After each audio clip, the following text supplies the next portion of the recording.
Shook it up.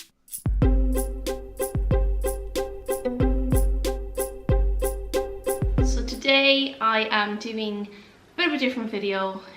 It's been long overdue. It's probably one of the videos that I should have done like 3.5 years ago when I first started making YouTube videos. I think it's going to be quite difficult for me personally to talk about a lot of these things because I haven't really talked about these before with anyone, and it's been kind of something that's been in my head. I think that me sharing what I've been through might help some other people like get through tough times themselves and see that there is light at the end of the tunnel and that you can get through these situations. So just a quick disclaimer, I am not condoning anything that I did in the past. I'm not saying that anything I have done was the right thing to do. If anything, I'm saying it was the opposite. I don't know why this is so difficult. I thought it'd be really easy. I'm literally just going through the timeline of my life and my fitness journey. The reason I'm recording this today, my fitness journey, is because right now I'm going through a bit of a rough patch. I've been feeling a little bit down about myself, and I just thought that maybe it might help me get through my own rough patch, to look back on how far I've come and to kind of talk about things that have happened previously. I'm just going to start because I'm kind of dragging out this intro a bit too much and making it a little bit too dramatic. Like, it's nothing sordid or disturbing that you're going to hear. It's probably normal to a lot of people, and I just want to share what I've been through with you guys so that you get a better grasp of what I've been through, where I am now, and where I'd like to be. So as many of you may know if you've been following me for a while, my name is Lainey, I'm Irish and I live here in the UK. I grew up in a small town in the Midlands of Ireland. I grew up in a very normal Catholic Irish family. I had 2 older sisters, younger sister, and when I was about 11, my mum had my younger brother. So big Irish family, very close with all our cousins, because that's kind of an Irish thing, like your cousins are like your siblings. My parents owned their own business, they worked for themselves, they were always quite busy, but they did everything they could to give us everything we wanted. I never thought that we were like poor or anything like that. Until I look back on it now, we probably didn't have a lot of money, but at the time I never thought we were poor or, you know, struggled with money. I just thought we were like a normal family like everyone else, which we probably were because it was Ireland in the 80s. So growing up, my mum and dad, they would drive us to every class possible. My parents were like a glorified taxi service, really. They would bring us to, there was 4 girls, all doing ballet, all doing gymnastics. Some of us did horse riding, some of us played tennis, some of us played basketball, and literally it was just a timetable of bringing us to and from all these different classes. My favourite thing growing up was ballet. Ballet was what I really loved and enjoyed, and I did that from when I was about 2. Because I had 2 older sisters, they were already doing ballet, so I was like a toddler in my nappy, like doing pliés and stuff at the back of my sister's class, to the point where my ballet teacher Annika was just like, you know what, just send her next year. So I was really young starting ballet. I was probably only about 3, and I always loved it. It was where I had all my best friends in life, and it was where I kind of got to express myself, because coming from a big family, you know, you might not always be heard, especially when I was a middle child, and I had serious middle child syndrome. I was always looking for attention. So being in ballet, I got to express all my emotions and my feelings as, you know, a little creative child. So my upbringing was pretty normal up on the age of 12. Now at 12, my eldest sister was killed in a car accident. It kind of shook my entire family. When my sister died, it just, obviously it was a freak accident, and I didn't realise at the time, but I felt like I blamed myself, and I always wondered why it had been her instead of me, and I personally felt that it would have been better if it had been me rather than my sister. I know that's a crazy thing to think, but that's how I always felt as a person, that why was she taken away and I was left behind? Left with all these emotions as a 12-year-old just turning into my teens, into adolescence, I had a lot of these pent-up emotions that I didn't know how to deal with, and to be honest, I just put them to the back of my mind and concentrated on what normal teenagers concentrate on, which is boys and trying to make friends and trying to fit in. Because I grew up in a small town, I was always known as the girl whose sister had died, and that kind of stuck with me throughout school. So moving on, because we are talking about my fitness journey, but this does kind of correlate in with it, that I had this loss when I was 12, and I just put it back to the back of my head. I worked really hard in school. I worked really hard on my ballet. In the final years of school, I was going to ballet classes 4 or 5 times a week. I'd finish school on a Friday, I'd do my homework, and then I would go out to my ballet school for the entire weekend, where I would just dance and practice, and I just wanted to be a dancer. I applied to universities in the UK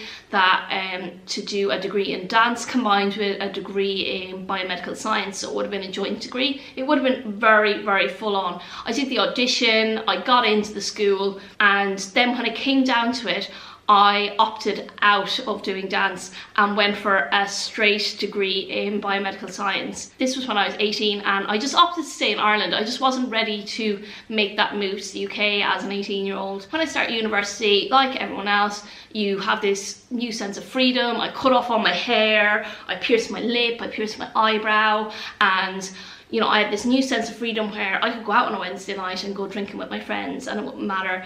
And for the first time ever, I didn't have my ballet commitments. I found a boyfriend who I was madly in love with. It was a really destructive relationship. It wasn't good at all. And at this time as well, I didn't have the comforts of home, of my mum cooking my food for me. I wasn't doing the same activity levels as I was doing when I was in school. As a result, I just started to pile on the weight. And when I say pile on the weight, I put on like 2 stone, like 28 pounds in the space of a year. I went from being a UK size 8 to being a UK size 14. That was in the space of 1 year of just eating all the wrong foods. Like I'm talking about like Mars bars for breakfast, Yorkies for lunch, and big baguettes filled with like crispy chicken and mayonnaise and all the wrong things, like deep fried foods, Chinese food, and just eating completely all the wrong food. I had never had a problem with food growing up because my parents always provided me with really healthy food. Even if I did eat crap, it balanced out because I was doing so much ballet that the activity balanced out the food. So it was like the calories in versus calories out when I was in school. But as soon as I went to uni, I obviously cut out all that ballet and just start eating junk food, and like I just thought I could eat whatever I wanted. It was like this freedom. I could eat whatever I wanted, but then gradually I saw my clothes were getting tighter on me. I was in this really bad relationship. He would poke at the fat on the sides, he'd put his arm around me and pull at the fat on the side of my body. He made me feel like so crappy, and it's horrible to think that someone like that had that power over me. So that first summer that I was dating him, I decided to go home for the summer, and again, being back in my comfort zone, I was back in my parents' house. I had a job in a local factory in the lab, and I was away from him for the summer. I used to see him maybe once every couple of weekends, and that space away, I joined Weight Watchers with my mum, so I started counting my points. I joined a gym, which I didn't really know what I was doing, but I was doing something in the gym. I go on the treadmill and I try and use some of the weights, and I used to do like 100 sit-ups before I went to bed every night. And I gradually started dropping the weight again. So the weight fell off me in that summer. I looked great, I felt great, but then straight away I went back to university.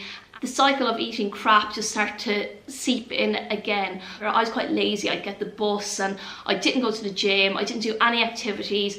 My college course was getting really intense and there was a lot of work involved. There was like 36 hours of lectures a week, let alone all the studying I had to do outside that. It was like continual exams, and it was a 5-year course. So I had 5 years of this intense study where I just didn't have time to concentrate on me. And I really wish that I had discovered the gym back then and took that time for myself, but instead I just immersed myself in my studies, and nutrition and exercise just took a back seat. So I eventually broke up with the boyfriend. I broke the cycle, I broke up with him, and I met a really, really nice, good guy. He thought I was just amazing. It didn't matter if I was fat, if I was thin. He just thought I was funny and I was a good person. So when I met him, I knew I was on the right track because he just made me feel good about myself again. So I met this amazing guy. I was 21, I was having an amazing summer, living with my friends, and I felt like I was getting back on track with my life and my self-worth. But unfortunately, that was when tragedy hit my family again.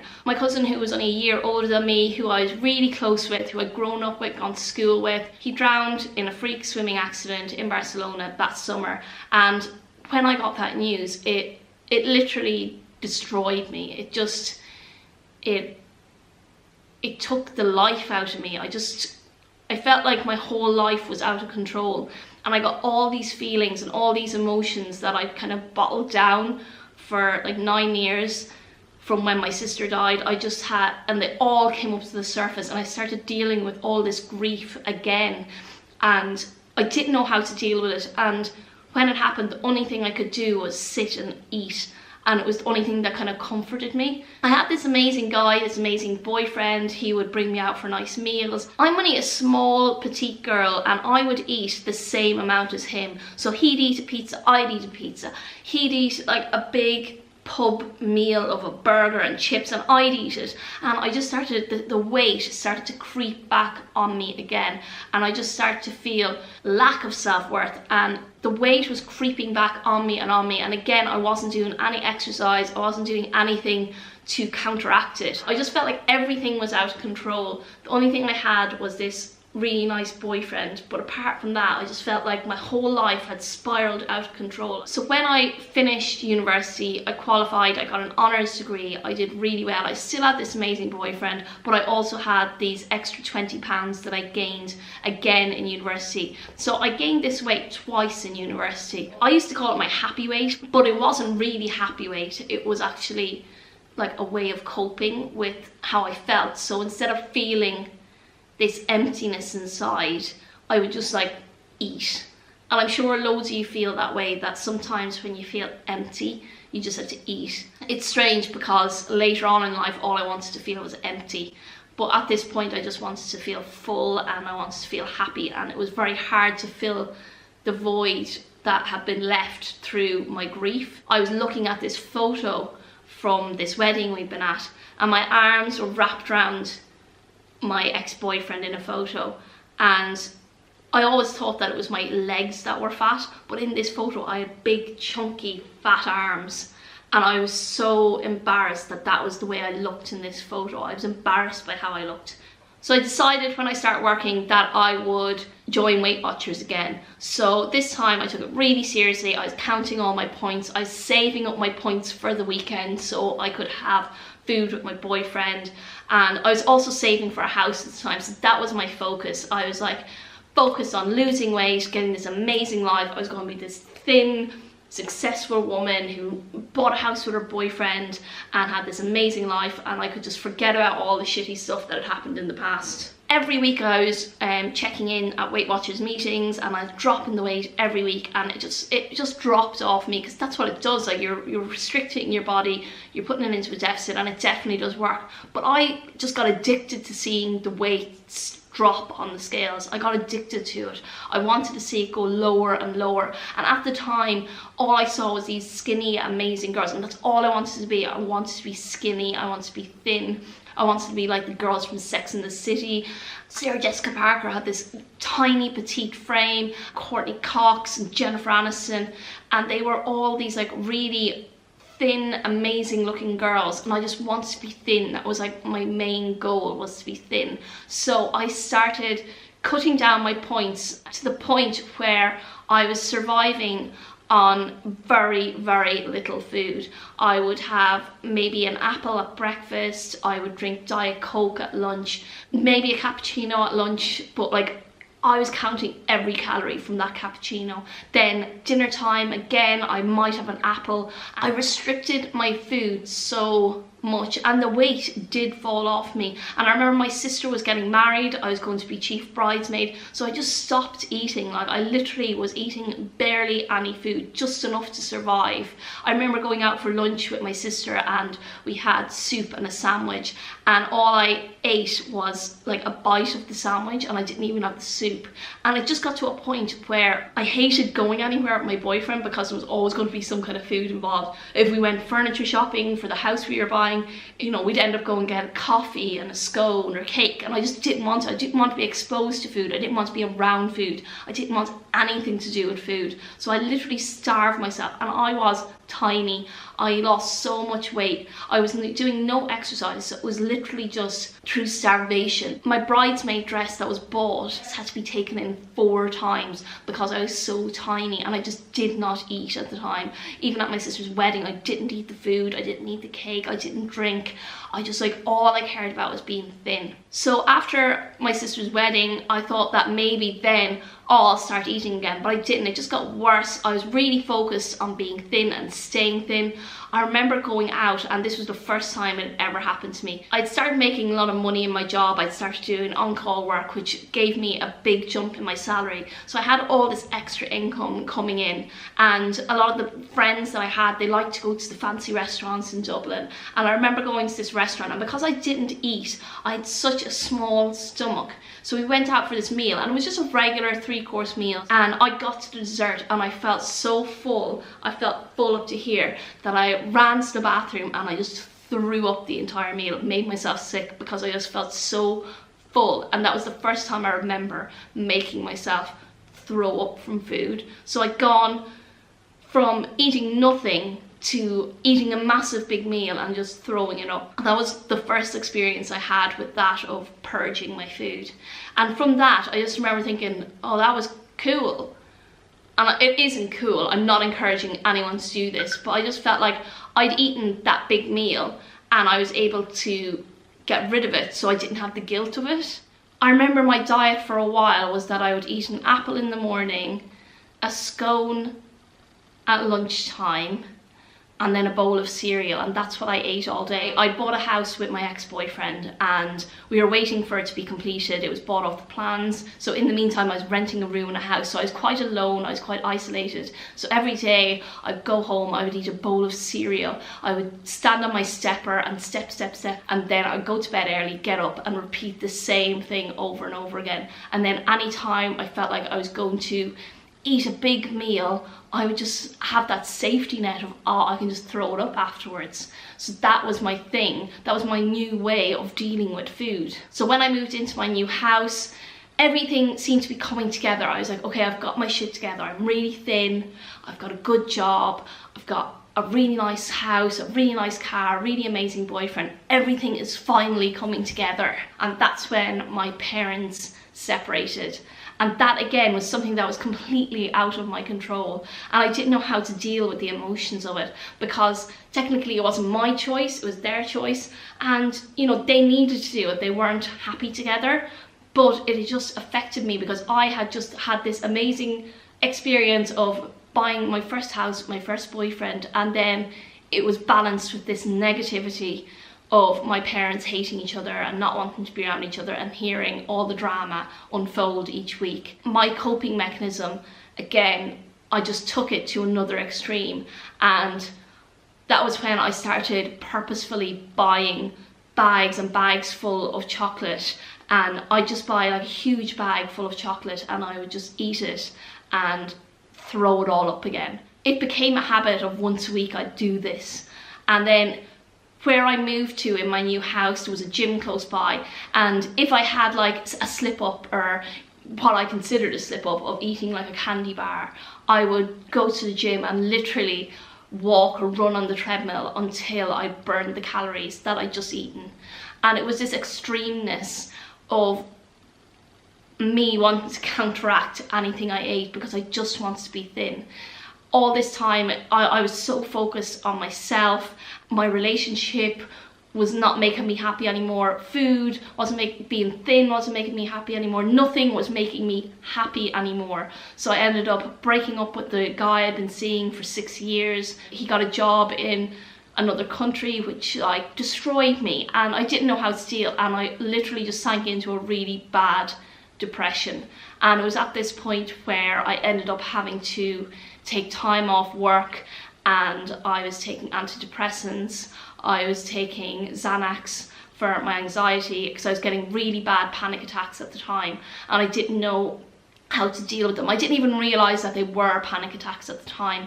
I literally thought I was having a stroke because I used to feel frozen and like I couldn't move, and that everything was happening around me. I couldn't speak. It was like the most surreal experience ever.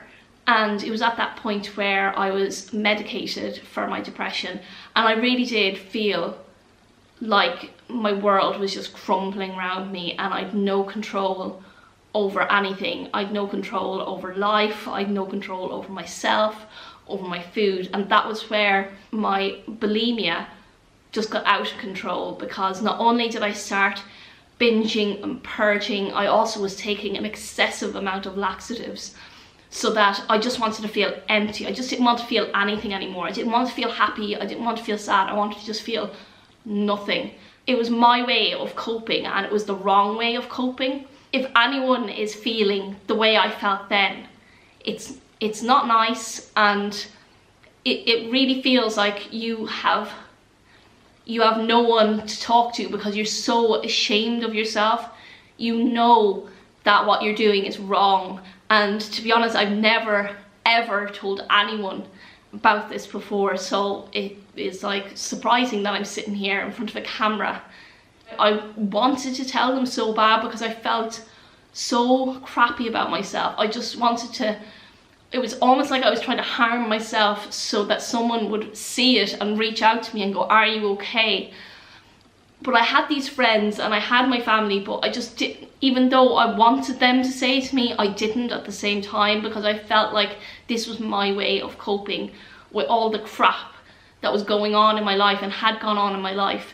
At this point, I met another guy and I started dating him, and he was completely the wrong person for me, but he was fun, and we'd go out, we'd party, and we'd drink a lot. And to be honest, it took me away from being obsessed with food, because he loved to be fun with food, and he loved to just eat what he wanted and have fun, and he didn't care if I was fat or he didn't care if I was thin. He didn't care anything about that.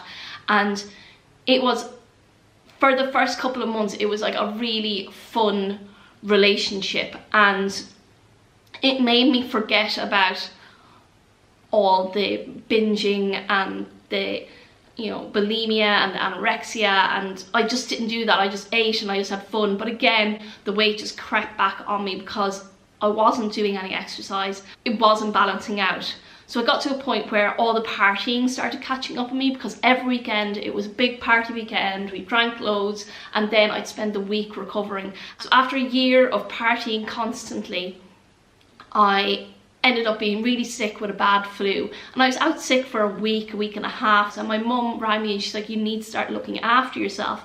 So I booked myself in to get a massage and a facial, just to relax and to look after myself. While I was getting this massage, the girl who was massaging me, she was saying, oh, you know, I do bodybuilding and I do weight training. I have this amazing coach, and you know, you should go to him. So I got this guy's number off her and I texted him and I booked in for a week of personal training. Now this guy was like a proper bodybuilder, and I'd never really lifted weights properly before in my life. Monday to Friday I had 5 sessions, and on each day he went through a different body part with me. After the week, he said usually girls quit after the first week because they're so sore. So after the first week, every part of my body ached. It ached. Like I couldn't even use the remote controls to change the TV. But I felt like I'd have achieved something. In that week, I felt a change in myself. I was like, I want to change. I'm sick of feeling you're obsessed about food. I started seeing him every week for 5 sessions a week. Now, as I got better and I knew more what exercise to be doing every day, these PT sessions went from 5 times a week to 3 to 2. But I was still going into the gym 5 days a week. And then I was going into the gym every day after work. It was just my way of going in and relieving the tension. I just went in, I lifted weights. There was no cardio involved. It was literally just lift weights within about 6 weeks, I started to see a difference. And that's when I started cleaning up my diet a bit as well. So instead of having a big baguette at lunch packed with like crispy chicken or something like that, I was bringing in packed lunches every day. I was having chicken and rice and sweet potatoes, and every day I was coming home and I was cooking these healthy stir fries and eating chicken and sweet potato and salmon, and I just started eating healthier. I didn't make a conscious decision to eat healthier, it just started happening. I just wanted to change. I started drinking more water, and that was the point where I stopped going out at the weekends, because when I went out and I drank with my friends, then I was hungover on a Sunday, and when I was hungover I couldn't go to the gym, and I was like, screw that, I love the gym. So I gave up drinking, not a conscious choice, but because I didn't want to be hungover and miss my gym session, because I loved my Sunday gym session. That was when the gym just started taking over, and within a couple of months I started to look really good. I had cleaned up my diet, I wasn't drinking and partying anymore, and I was going to the gym like almost 7 days a week. I just loved it. Now, I didn't even know what any of the big bodybuilders were. I'd never even seen a bodybuilding show. I didn't even know that girls could compete in them. And then I saw that there's this bikini category, so girls who were like just slim and they had like nice abs, nice legs, nice shoulders, and they got all dolled up, they got their hair done. I've been training about 4 or 5 months, and I definitely start to see huge changes. So I asked my coach, can I do a competition? He looked at me and said, no, I don't think you'll be ready. And I remember going home and crying because he said no. I just didn't like the fact that he said no when I thought I was doing so amazingly well. So I kept on training and eating the same as I always had. I wasn't focusing on doing the competition. But then again, at about 10 weeks out from this competition that was coming up, I asked him again, and he said, oh, well, we'll continue on and I'll coach you for it, but you still might not be able to do it. I started to focus more. I was getting up and doing some cardio. At the time, I'd just gotten my dog Roxy, and in the mornings I'd take her out in the snow and we'd run and do my cardio. So my day was just consumed. Every morning I was up at 6, I'd go to the gym, go to work, spend a full day at work, then on the way home from work I would go to the gym again, do my weight training, then I'd come home, feed my dog, walk her, prep all my food for the next day, and it was just like I had this brilliant consistency. I ended up doing that competition. I ended up coming second in my first ever competition, and even my mum said when I stepped out on stage, she was so proud of me. She said, oh my god, you could actually win this. So following on from that competition, I was just on a high. I felt so good about myself. I'd achieved so much, and I wanted to do another competition. So I continued in the same strength as I had. I continued dieting for another 6 months, and in that time I broke up with the guy I'd been seeing, and in that time I actually met Lex. Once I came second in my competition, people started asking me about my food and my diet, and I didn't really know what to say, because I said, like, all I did was I ate chicken and I ate oats, and I had like a restricted clean diet, I remember being asked by someone about carb cycling, and I didn't understand what they were talking about, because I literally just looked at my food, would say there's a portion of sweet potato, a portion of chicken, a portion of veg, and that was my meal. But I didn't understand about the carbs, fats and protein breakdown. So when someone asked me about my carbs, I didn't know what to tell them, because I was confused, because I hadn't learned that. So when I asked my coach what carbs I was meant to be taking in, he asked me, did I think I was a pro? Did I think I was professional, or why did I need to know how many carbs I had to have in my diet? And it just made me feel really stupid, and that like I assumed that I was some kind of pro bodybuilder, and that I needed to know, and that at my level and at my amateur level I should just be eyeballing my food and just eat clean and then get the results. So when I met Lex, he was obviously a flexible dieter, and I could not get my head around the fact that he could eat ice cream and he could eat chocolate and still get in shape, because he looked amazing. And he started explaining to me about IIFYM and about tracking your macros, and to be honest I was very dubious about it, and I had to just stick with my plan with my coach. And I had my competition coming up, and Lex was not going to distract me from my goals of winning the competition that I was entering. And when I entered the competition, I was determined to win. I'd come second in this competition last time. My focus, my goal was to win this competition. I looked amazing, but I didn't look the same as the rest of the girls. I had big legs and I just didn't come in the same kind of condition as these girls. So I came 6th in this competition and my heart was broken.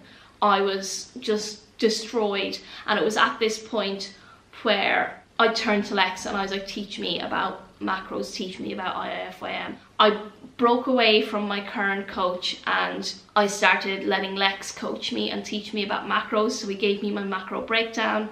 I started eating to hit my macros. It allowed me to have chocolate in my diet, it allowed me to have ice cream in my diet, and that's where I became more comfortable with dieting, and I had this control that I needed.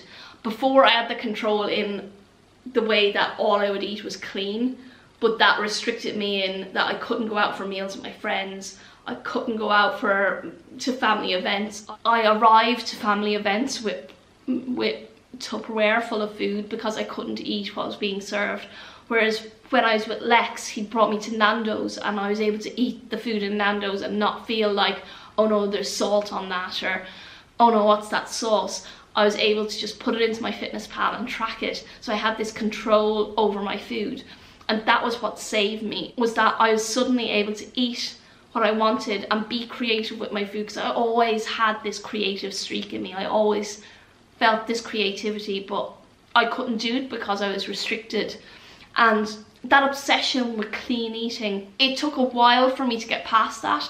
So now we're bringing you up to the point where I started recording my YouTube videos, and as you all know, I have had times where I've struggled with binge eating in the past couple of years. The binge eating is different to what I had previously encountered. It wasn't the same as when I used to binge and purge, because the binge eating literally was just binge eating. I didn't use laxatives, I didn't throw up afterwards, I literally just ate a crap ton of food. And it was through competing, because I restricted myself in my macros so much that even though I was allowed to eat chocolate and I was allowed to eat these things, if I went over my macros by like 2 grams, I felt like I ruined the entire day. So that was when it led to me having these binging sessions where it was like almost like an outer body experience, where I was watching someone else eat all this food, and it would happen every couple of days, to the point where I just felt miserable again. At this point, I had decided to move to the UK, be with Lex full time. I quit my job and I started my YouTubing, I started my online coaching. So I felt like I had to be perfect, this perfect social media person. It was just another part of me that I was kind of hiding, because I want to be this perfect person who always hits her macros and has the perfect washboard abs and has the perfect life in the UK with the perfect boyfriend. But in reality, I was like missing my friends and my family. I was really lonely. I had no friends over here whatsoever. And again, food became my comfort. And I suppose the binging came from that, where I just felt, when I felt sad, I would just eat a lot of food. Or even when I felt happy, I would eat a lot of food. It was like my way of rewarding myself as well as punishing myself. About 2 years ago, I sunk into a really low place. It was just before we got married. I just felt really shit about myself. I just felt really sad all the time. And I felt like, why do I feel this way? Like, the man I love wants to marry me.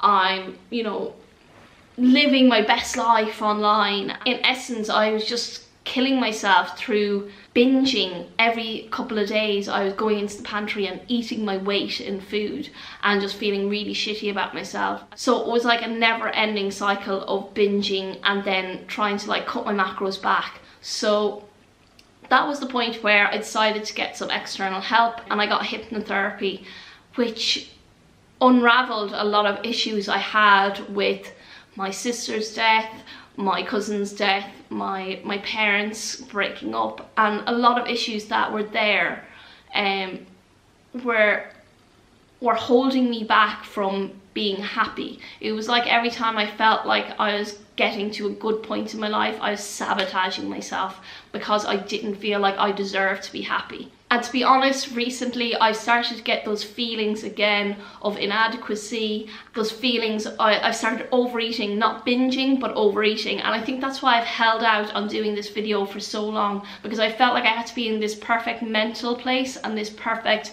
physical place where I looked amazing and I could be like, hey, I went from that to that. But in essence, there is no perfect place to be at. And I wanted to make this video today because I've been through a lot and it is a constant struggle. And even now, the last couple of weeks, I've just been in a really low place just because I feel quite lonesome, I feel quite alone. And even though you might have this amazing perception of someone online, it can still be a very lonely place on social media.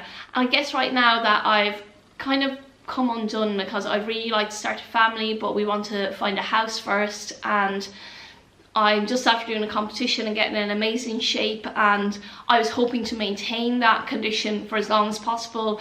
But over the last few weeks we've been traveling a lot and the weight has crept on again, and it's not like I'm back to my original weight or back to where I originally ever was, but I feel just kind of disappointed in myself, and I just want to achieve so much, and I've set my goals so high that sometimes I feel it's out of my reach and that the only control I have is through food. I'm making this video today because I'm saying that I've made an appointment to go back to my hypnotherapist next week to help me get through the issues I'm struggling with now. And I'm not in a bad place, but I'm in a place where I can recognize it now and recognize when I need a little bit of external help.